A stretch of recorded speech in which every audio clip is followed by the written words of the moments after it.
C'est parti pour l'épisode 1582. On est le mardi 18 novembre. Bienvenue en prenant votre café. Je vais vous parler des députés poteaux. Ben oui, au Québec, on a le plus de cancers. Le braconnage au spot, un droit ancestral.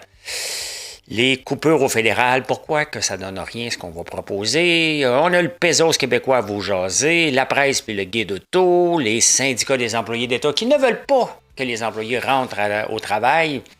Il n'y a pas grand gagnant à la bourse en ce moment parce que tout le monde attend Nvidia. C'est comme ça à chaque trimestre maintenant, on va jaser de ça. Est-ce que vous utilisez l'intelligence artificielle dans votre entreprise? Bien, on va regarder, devrait-on augmenter la TPS, le Bitcoin qui continue à descendre, Tesla et Google vont bien, mais pourquoi? Pourquoi? Garantie à vie. Ça, vous ne voulez pas manquer ça. Je vous dis tout de suite. On passe ça tout de suite et je pèse ici.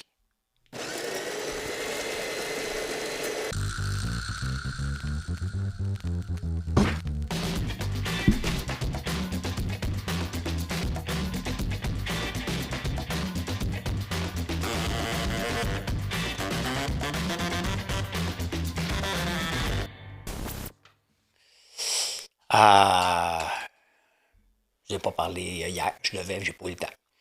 Pas ramassé encore mon tournesol et j'en ai parlé, puis je suis très transparent avec vous par rapport à ça, à la façon que je cultive. Les gens disent, ouais, mais si tu as autant de troubles, puis ça pousse pas bien chez vous, le tournesol, pourquoi t'en fais? Ben, c'est ça l'avantage d'avoir beaucoup de champs qui ne servent à rien. Je peux en faire pousser plus que j'en ai besoin. Et c'est pas juste du tournesol. Je pourrais être un transformateur dans une usine à Montréal. Faire exactement la même chose, c'est pas l'histoire que je vous vends. J'aime acheter quelque chose qu'on comprend de où il vient, comment est le processus, je suis comme ça. Donc, je veux attirer, je pense, des clients qui pensent comme moi, qui voient tout l'effort mis pour arriver avec un produit de qualité qu'on vous livre dans les mains, qu'on peut vous regarder et dire, et regardez ce qu'on vous offre. Regardez tout le travail. Je ne vous facture pas le travail, bien évidemment. Ça, c'est à moi d'avoir du volume en conséquence, là. Mais c'est ça que je veux vous vendre. Et ma ferme ne ferait pas de sens si j'étais juste un transformateur. Il faut que je cultive. Et en même temps, on améliore. On n'améliore pas la génétique, je ne suis pas là. Mais on travaille. Ça vient avec des frustrations. Ça vient avec. C'est compliqué, là. C'est compliqué. La maison d'Orphée, je ne pense pas qu'elle fait pousser ses grains. Si elle le fait, tant mieux. Puis si elle ne le fait pas, tant mieux aussi. Chacun son style. Moi, j'ai un autre style. Et j'ai une fierté, puis en même temps, j'ai un stress. Ma moissonneuse, elle est réparée. Il faut juste attendre qu'il n'y ait pas de neige sur les têtes de tournesol, qu'on puisse aller ramasser ça. Et dès qu'il va faire beau 2 jours, on va rentrer dans les champs, on va tout ramasser. Ce qu'il y a là, ben voilà. J'ai enregistré ce show-là que vous écoutez en ce moment avant le vote, sur le budget qui a lieu aujourd'hui. Donc, je ne connais pas le résultat. Mais Mathieu, qui me suit, m'a fait réaliser que, tu sais, il y a des députés là, qui disent notre député nous représente. Hein? Donc, s'il vous représente, on s'entend-tu que le vote d'hier est un vote crucial? Pourquoi s'abstenir? Il ne vous représente pas pantoute. Vous autres, vous voulez le savoir. Si vous avez voté pour la NPD, vous êtes contre ce budget-là, vous voulez que votre député vous représente. Ça ne devrait pas exister de s'abstenir. Tu sais, il y a certains pays qui rentrent, qui ont le droit de vote obligatoire. Pour les humains, là, comme nous autres. Là. Pas les députés. Là. Ben, ils sont humains eux aussi, là, mais pas le commun des mortels. De quel droit un député ne peut pas aller voter? Ils peuvent voter même à distance. Pourquoi s'abstenir? Ça devrait être illégal. T'es pour ou t'es contre, tu votes. Tant et aussi longtemps que tout le monde n'a pas voté, le budget n'est pas adopté ou non, on s'en va en élection. Il faut que ça finisse le niaisage. C'est inacceptable qu'un député ne va pas voter. Merci Mathieu de m'avoir aiguillé là-dessus, mais qu'est-ce que vous en pensez, vous autres? Vous en pensez que je ne vous ai pas demandé de vous abonner? Bien entendu, ben oui. Allez, au Québec, ça, c'est pas mal moins drôle. Hein? On a le plus de cancers. 42% d'entre nous vont avoir un diagnostic de cancer. C'est énorme. On a 663 personnes sur 100 000 qui ont un diagnostic de cancer par 100 000 habitants. En Colombie-Britannique, c'est 545. Plusieurs explications par rapport à ça. Entre autres, le plus haut taux de tabagisme du reste des provinces, qui est un facteur clé, le tabagisme, bien évidemment. Mais il n'y a pas juste ça. Hein. Il n'y a pas juste ça. Il doit y avoir nos habitudes alimentaires, nos habitudes de sédentarité. On le sait qu'il y a beaucoup d'Asiatiques en Colombie-Britannique, donc leur style de vie n'est pas le même que le nôtre. Je ne dis pas que c'est mieux ou pas mieux, mais il faut regarder plus loin que juste le tabagisme, mais le tabagisme en est pour beaucoup, beaucoup, beaucoup, beaucoup. Quand même, hein? C'est quand même une peur, hein, de savoir, OK, qu'un membre de notre famille a le cancer ou que nous, on l'aurait, on pourrait l'avoir. Tu sais, ça fait partie. Là, cette semaine, je me suis cogné ici. J'ai pris une photo, j'en ai envoyé ça à Groc, j'ai tout le cancer. Je voyais une tache, je pensais que c'était un grain de beauté qui poussait anormalement.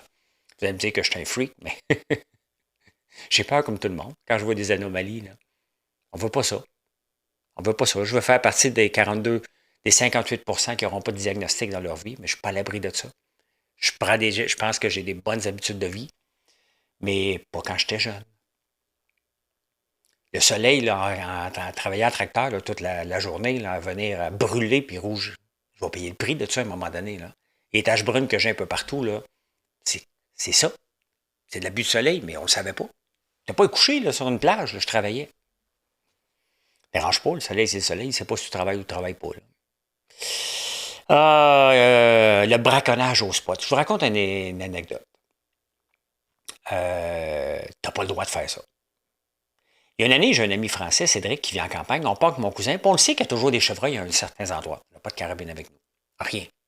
Rien du tout, du tout, du tout. Mais on le sait qu'il y a des chevreuils. Fait qu'on tourne, on veut lui montrer des chevreuils qu'on le sait qu'ils vont en avoir dans le champ. C'est un spot à braconnage qu'on ne savait pas. On rentre dans le champ, à peine rentré, là, juste. Pow! Des gardes de chasse de part et d'autre bloquent le chemin. Des amendes, bien évidemment. On n'avait rien fait, là. On avait juste. Regarde, il y en a là, mais c'est illégal de faire ça. Même pour les regarder. On ne savait pas. On n'était pas en train de braconner, là. Mon cousin avait un permis de chasse, il l'a perdu pendant 3 ans. Moi, j'en avais pas, fait qu'il ne pouvait pas me l'enlever. C'est vrai que c'était un touriste. Là, c'est à Montérégie, il y en a beaucoup. Et là, les Autochtones ont sorti, ils disent ouais, mais c'était un droit ancestral. OK. On va se calmer avec les droits ancestraux. Il y a un moment donné qu'il va falloir que quelqu'un leur dise, là, OK? Dans ton temps, tu n'avais pas de lumière. Tu n'allais pas chasser la nuit avec un spot. Là. On va se calmer avec les droits ancestraux. Là. Ils ont le dos large, là. Ils ont le dos très, très large, les droits ancestraux, mais là, chasser au spot, c'est illégal pour tout le monde, point final. C'est clair, là? Il ne devrait pas, j'espère que quelqu'un, ouais, mais eux autres ont le droit. Non, non, c'est pas un droit, ça.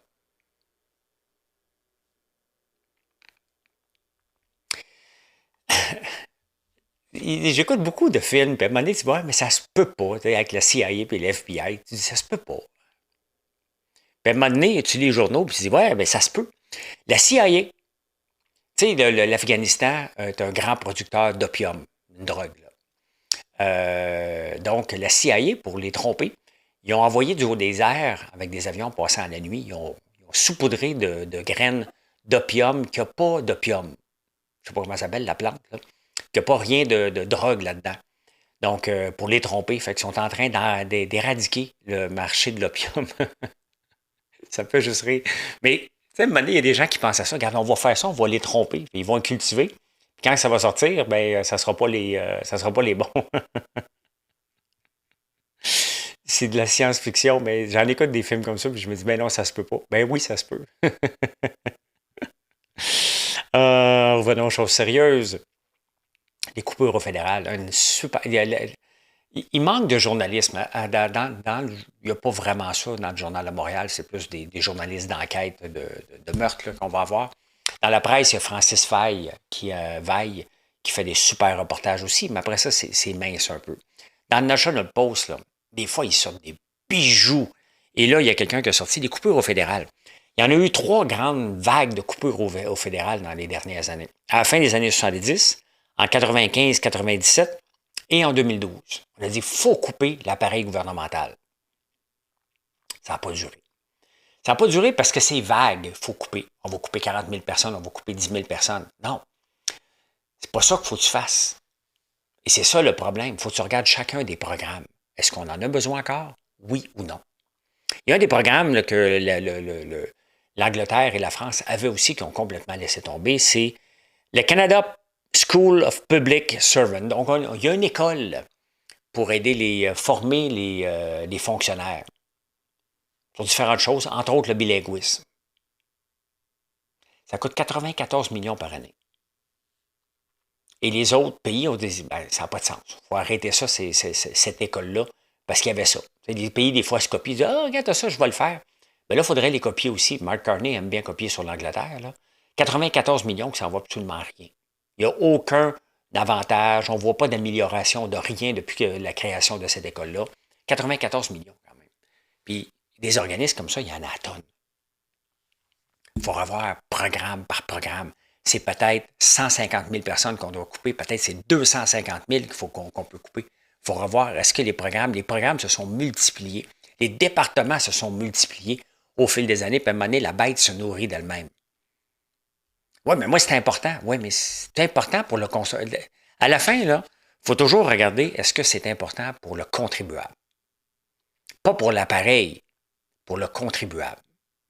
Et tant qu'on ne fera pas ça, on fait juste de la poudre aux yeux, il n'y aura rien qui va se couper. D'ailleurs, ils le font juste par attrition. Fait qu'il n'y a rien qui va se passer ici.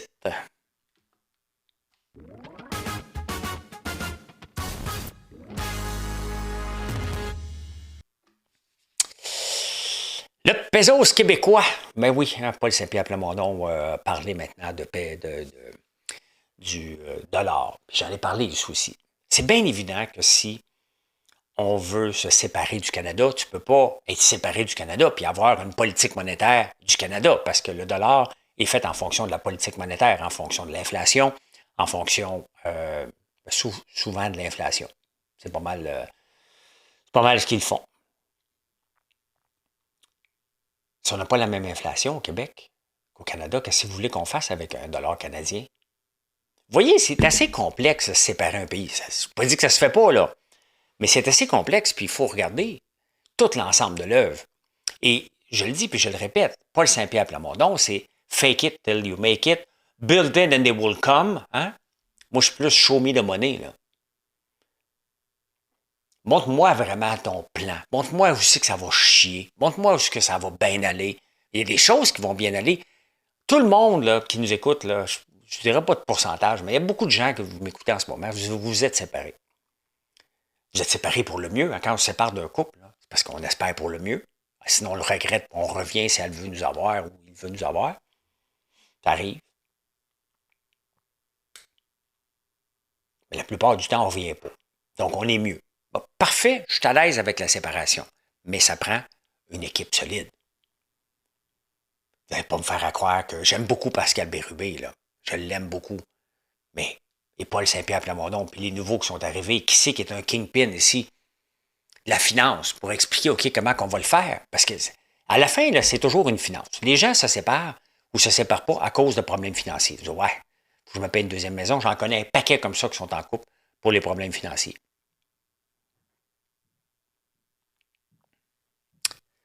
Maintenant, on va créer notre propre monnaie, ça veut dire une banque centrale. Est-ce qu'on devrait faire comme le Salvador puis aller vers la crypto-monnaie? Ah non, mais il faut être d'avant-garde. Le dollar québécois, ça va être peut-être en 2040 s'il déclenche le référendum en 2030 puis il gagne. Vous voyez, il y a bien des choses qui n'ont aucun bon sens dans le discours de Paul Saint-Pierre Plamondon. Il vend un rêve. Le problème, c'est qu'il va se ramasser au pouvoir, ce gars-là. Là, en ce moment, il nous fait perdre du temps. On ne parle pas des choses importantes. Je vous parle de ça parce que ça fait partie de l'actualité. Imaginez-vous qu'il arrive au pouvoir, il va ne parler que de ça. Et où la prospérité? Quelle grande entreprise va vouloir venir s'installer ici dans un contexte potentiel de séparation?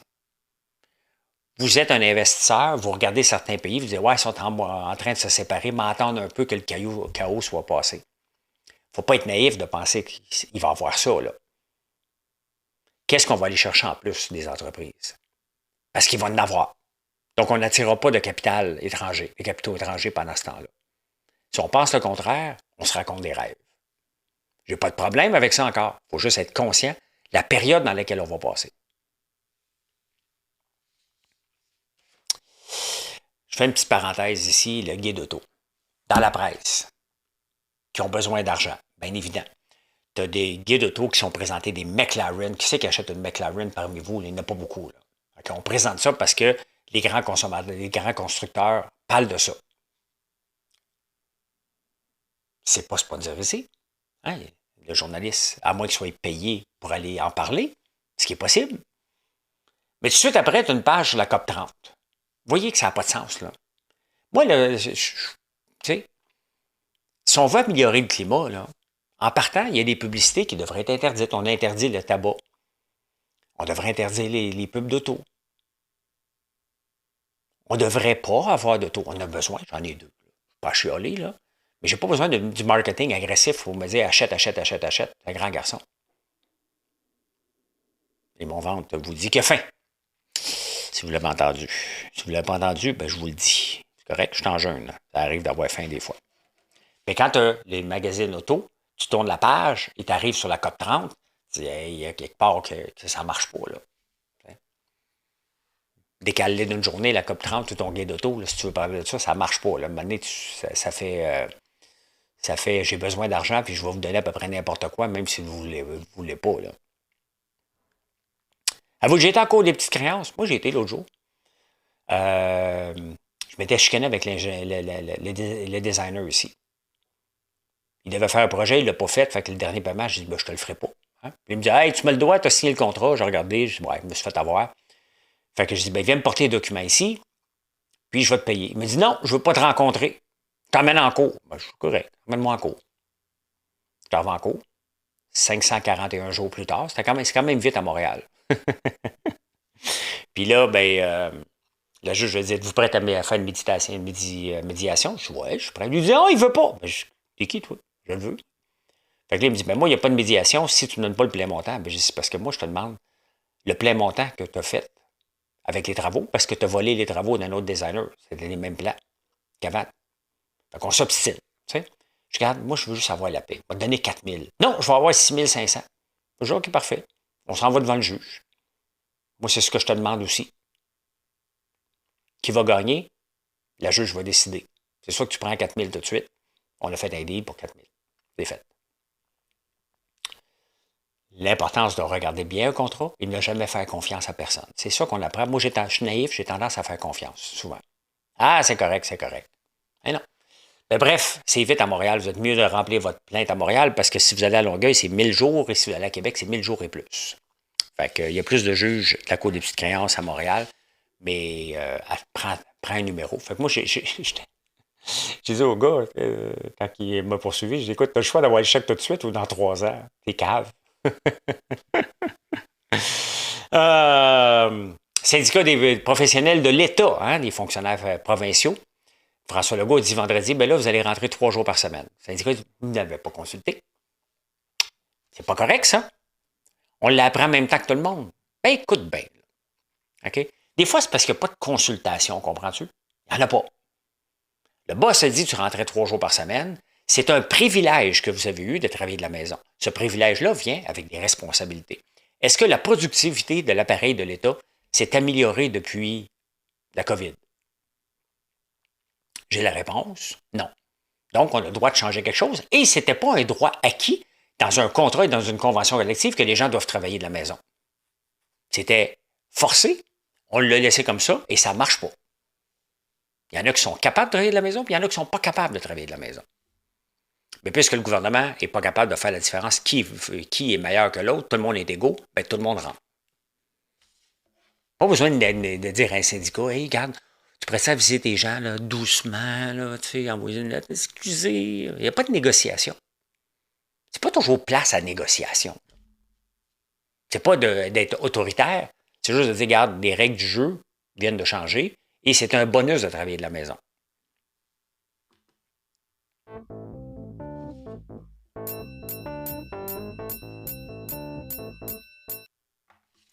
Quand le bonus passe, ben, ça arrange. On va aller voir quelques graphiques. C'est pas une belle journée à la bourse hier. Mais c'est correct, c'est comme ça. Ça ne peut pas toujours être beau. Puis là, on est dans une passe un peu négative, un peu brunante. On ne dirait pas noire, parce que c'est pas ça du tout. Mais là, tout le monde attend cette semaine, mercredi, et je ne pourrais pas vous en parler parce que si vous n'avez pas suivi à tous les jours, je suis enfermé pendant 3 jours. Je ne m'en vais pas en prison. Je m'en vais faire un pilote d'une émission de télévision. Donc, je ne peux pas vous le dire, c'est peut-être un show qui ne verra jamais le jour. Mais je vais être enfermé de mercredi 7h à vendredi 21h30. Donc, il n'y aura pas de show ni mercredi, ni jeudi. Non, il n'y aura pas de show jeudi, vendredi, samedi. Donc, je vais recommencer dimanche à faire un show. Donc, je ne verrai pas les résultats financiers. Ça se peut que Nvidia ait des mauvais résultats financiers et que la bourse éclate cette semaine. La dernière fois que ça a éclaté, j'ai été à Big Brother, donc peut-être que je ne verrai pas le bain de sang qu'on va avoir mercredi lorsque Nvidia va rapporter ses données. Là, en ce moment, Nvidia, ben, les gens sont en train de dire ça ne sera pas si beau. C'est à peu près ça que ça dit, là, tu sais. Le marché est un peu de la luminosité, le marché est un peu bas. Donc, ça descend de 2%. C'est bien correct. C'est bien correct. Bien, bien, bien correct. Que ça descende un peu, ça calme les ardeurs un peu. Regardez les deux titres qui sont dans le vert, parce que tout est pas mal rouge, mais pas beaucoup, là, rouge, mais quand même. Il y en a deux qui se démarquent beaucoup. Il y a Google et Tesla. Différentes raisons, mais Tesla, avec les robots taxis, il y a des recommandations d'achat qui ramènent le titre vers 500$, c'est à 413. Google a eu la bénédiction de Berkshire. Berkshire Hathaway, lorsqu'il achète, Berkshire a vendu du Apple, a acheté plus de Google. Il aurait pu garder les deux, mais il a décidé que Apple était assez. Et en même temps, Apple, c'est celui qui traîne la patte le plus en intelligence artificielle, mais qui va avoir raison? Est-ce qu'on met trop d'argent dans le développement de l'intelligence artificielle en ce moment? On va voir. Apple va nous le dire dans quelques années, si c'était le bon move d'attendre et peut-être d'acheter une compagnie, voir qu'est-ce qu'on peut faire, parce qu'ils ont intégré ChatGPT, mais ça donne pas grand-chose à date. Donc, Google a une bénédiction, mais il ne faut pas oublier que Google, je vous en ai parlé aussi, là, eux autres aussi sont dans les robots taxis avec Waymo. Et si Waymo va bien, ben, il y a des bonnes chances que, et si Tesla va bien, il y a des bonnes chances que Waymo aille bien parce que plus qu'ils vont en avoir des robots taxis, plus la demande va être grande et Waymo est très, très bien positionné par rapport à ça qui appartient à Google. Donc, Google est un très bon baromètre aussi de l'intelligence artificielle par l'entremise de Waymo, que ça fait longtemps, je pense qu'ils en fait développer ça avant même Tesla existe. Là. Donc, c'est les deux seuls qui sont dans le rouge, dans le vert aujourd'hui d'intéressant. Il n'y a pas grand-chose, un peu. Il y a le pétrole, quoi d'autre? Impérial. Le pétrole monte beaucoup. Quoi d'autre qu'il y a ici, que je vois vite fait? Bon. Je vois par contre, on va aller voir le Bitcoin. Notre ami le Bitcoin qui descend encore à 93 000. Je ne sais pas vers où il va aller. Hein? Il y a vraiment une tendance vers le bas. Et si on regarde le RSI, le sentiment, ben, il est à 42, il est en bas de 42, donc il n'a pas fini de descendre si on regarde le sentiment. Pardon. Il n'a pas fini de descendre, donc c'est pas le moment encore d'acheter. Et ben, il y a différentes écoles là, de pensée. Le Bitcoin, bon, il est ici. Il y a l'indice de peur pour la bourse, mais il y a aussi le Crypto Fear and Greed Index. Et en ce moment, il y a beaucoup de pubs là-dessus, là, c'est débile. En ce moment, le Fear and Greed Index est à 14. Extreme Fear. Les gens ont extrêmement peur. Hier, il était à 10, là, il est à 14. Normalement, regardez, il y a un mois, il était à 51. Donc, les gens n'avaient pas peur. Là, les gens ont peur. Est-ce que c'est une occasion d'achat? Bien, les gens disent que si il est tellement dans l'extrême, c'est que les gens vendent trop.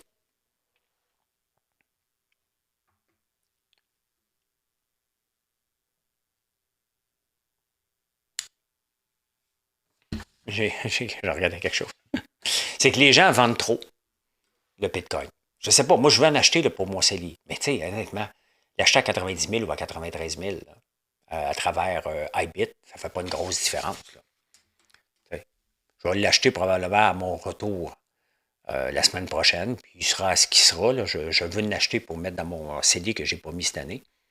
On va venir voir ça ici. On va revenir ici. iBit est là. Donc, si on regarde year to date, bien, on a tout perdu ce qu'on avait gagné dans le Bitcoin au courant de l'année. Tout au complet. tout est effacé. Il y a une année complète, 25 de drop, mais ce n'est pas la première fois. Ce n'est pas la dernière fois que le Bitcoin va nous donner ce genre de comportement-là. Il faut en être conscient. Donc, voilà. 58 des entreprises aux États-Unis utilisent l'intelligence artificielle déjà. Et on le voit, c'est un bain de sang pour certains emplois. Au Québec, 21 Je vous ai rappelé que la semaine passée, je vous ai montré la convention collective de la STM. C'est interdit d'utiliser des technologies qui feraient qu'on congédierait quelqu'un à la STM. Ça va bien. Ça va bien pour l'efficacité. Interdit. Donc, tu as beau mettre des choses à l'intelligence artificielle, il faut que tu gardes ton monde à vie. Pareil. Qui c'est qui accepte des conventions collectives stupides comme ça? 58 des entreprises. Après ça, on va se demander pourquoi le taux de productivité ici est si bas. On traîne de la pâte solide. Là. Solide. Le gouvernement il a déposé son budget, mais il n'a pas parlé d'augmentation de la TPS. Vous allez voir ça. Vous allez voir un graphique qui vient du Globe and Mail. Les taxes dans les pays de l'OCDE en 2024. Le Danemark, qu'on aime tellement, a 25 de taxes sur l'équivalent de la TPS. Ici, on a 5 mais avec la province, donc on a 15, en moyenne 10 dans les différents pays. La province, nous, c'est 9,5. Donc, on est à peu près à 10, donc 15 On se situe à peu près dans le bas de l'échelle de la Nouvelle-Zélande, mais on a beaucoup d'impôts sur... Tu sais, il faut regarder... C'est bien beau regarder la TPS TVQ, mais il faut regarder aussi l'ensemble des impôts qu'on paye. Là. Ici, c'est juste un seul. Je n'ai pas fait le calcul parce qu'il ne le donnait pas, je n'ai pas eu le temps de le faire. Mais quels sont les impôts, sur les taxes sur les impôts? Parce que c'est bien facile. Si le Danemark a un taux d'imposition beaucoup plus moindre que le nôtre, avoir des taxes à la consommation, bien, ça permet d'aller chercher des milliards supplémentaires. Et c'est ça que les journalistes disent. Mais tu ne peux pas regarder ça juste comme ça, là. Tu ne peux pas regarder. Si on montait de 2 ça donnerait 100 milliards de plus sur 5 ans de revenus. Ben oui, mais maintenant, tu ne peux pas saigner complètement. Les villes nous augmentent les taxes sur nos maisons, les impôts fonciers, la TPS, les impôts sont montés. À un moment donné, tu ne peux pas squeezer les gens là, au complet. Il faut que tu laisses un peu d'argent pour vivre un peu. Là, si tu veux avoir de la consommation, c'est bien beau d'augmenter les taxes, mais si personne ne va acheter parce que tu as trop augmenté, ben, tu es cuit. Il faut regarder ça dans l'ensemble. Donc oui, on est dans le bas de l'échelle, c'est vrai, mais il faut regarder les impôts. Puis les impôts, je ne pense pas qu'on est dans le bas de l'échelle. On va essayer de faire une recherche pour demain. Ah, il y a un fonds des fonds. Il y a différents fonds qu'on peut investir. J'en présente un autre que j'ai pris dans le Globe and Mail qui s'appelle XQT. Ils disent XQT. Ils disent XQT and Chill. Dans le fond, tu achètes ce fonds-là. C'est un fonds de fonds. Donc, il est impliqué dans plusieurs fonds ETF à travers le monde. Et regardez quand même la progression depuis 5 ans. 97 d'augmentation. Donc, on espère doubler à tous les 7 ans. Il l'a fait en 5 ans. Mais il faut faire attention parce qu'on a une belle... Moi, je vais vous montrer IGM Stock, mettons, sur 5 ans. Bien, j'ai eu 133 sur ce fonds-là. Donc, il y a eu des fonds qui ont eu une ça c'est en technologie, qui ont eu une très belle ride. Là. Donc, sauf que XQT dit que ben, dans les moments les plus toughs, il est stable. Mais si on regarde par contre dans les moments extrêmement tough, comme en 2008, il a planté plus que les autres. Mais puisque on s'en va à la bourse, on est à la bourse pour des 10-15 ans. Il ne faut pas l'oublier, là. Celui est sorti en 2019. Donc, il ne faut pas oublier qu'à la bourse, puis même pour lui, il dit, ouais, tu peux l'acheter, les analystes. Mais pense à un horizon de 10 ans, 15 ans. C'est toujours comme ça, la bourse. Si tu as besoin de l'argent, c'est peut-être pas le fond. C'est peut-être la bourse n'est pas pour toi. C'est intéressant. Mais ils disent, au lieu de mettre de l'argent dans les obligations, puis moi, je n'en ai pas d'obligations. Parce que je me dis, bon, les obligations me rapportent du 2, 3, 4 La bourse m'a rapporté du 17 Quand même que je perds une partie de mon portefeuille à cause d'un gros crash. Sur le long terme, le 25 ou 50 que j'aurais mis en obligation, est-ce qu'il aurait été rentable? La réponse est non. Faut que tu penses sur le long terme des titres de qualité ou des indices. Ça va faire mal. Regardez, entre 2000 et 2010, là, 2000, la bulle Internet qui pète. En 2008, la crise des subprimes, ça fait 2 grosses crises. Là, donc, on a tout perdu pendant 10 ans. Mais si on regarde sur 15 ans, hop, on avait du 10 parce que les autres années ont super bien été. C'est comme ça, la bourse. Le Bitcoin, on l'a vu, Tesla, les analystes, Crypto Fear Index. Donc, on peut avancer dans les insolites.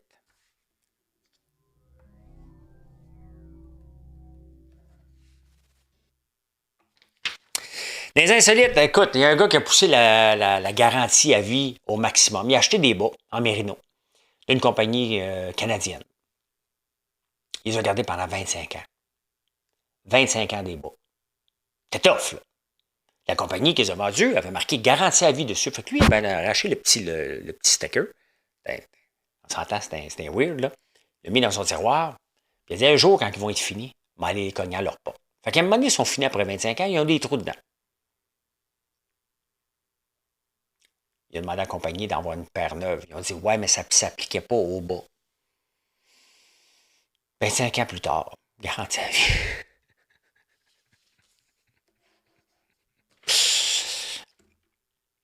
La meilleure façon de tousser, tu sais, on parle de quand tu tousses, de tousser dans ton coude.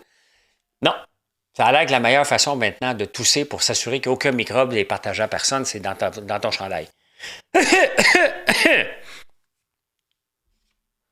Comme ça. Et je vous amène en terminant, vous allez voir, ça ne s'invente pas, les amis. Ça ne s'invente pas. Je vous montre ça. J'aime ça aller voir les journaux du passé, puis vous autres aussi, vous aimez ça. Les postiers sont déçus, mais ils acceptent le règlement. On n'est pas en 2025, on est en 1966. J'avais 15 mois, le 17 novembre. En dépit de plusieurs expressions d'insatisfaction de certains locaux des syndicats d'employés des postes en marge de l'annonce mardi d'une hausse de salaire de 25 cents de l'heure, les dirigeants syndicaux ne croient pas des représailles par des arrêts de travail illégaux. Il y avait 9000 postiers en 1966. On livrait pas mal plus de courriers qu'aujourd'hui. Je ne sais pas comment ils sont aujourd'hui, mais quand même, les postiers n'étaient pas contents d'avoir une augmentation. C'est toujours les mêmes nouvelles sur les grèves des mêmes entreprises depuis toujours. J'ai beau ouvrir le journal, là, à un moment donné, ça va être les STM, le CTCUM qu'on appelait, ou les postes, c'est comme tout le temps. Et en terminant, je vais nager, puis il y avait du trafic sur la voie de service. J'essaie de prendre une autre route. Et je suis passé devant le fameux garage Legendre, le garage Legendre de la STM, où les cols blancs ne peuvent pas aller sur le plancher parce que c'est pas des blagues, ils se font casser la gueule. Or que ça me tentait d'aller leur dire bonjour, de me mettre à la porte, et dire bon matin, bonjour, passez une belle journée. Si j'étais maire là, de Montréal, c'est là que je ferais mes conférences de presse, dans le garage, à tous les jours.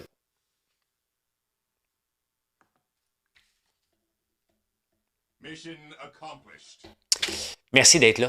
Je vous souhaite une excellente journée. Je vous retrouve demain matin, même heure, même poste. Si vous n'êtes pas abonné, merci de le faire. Passez une belle journée.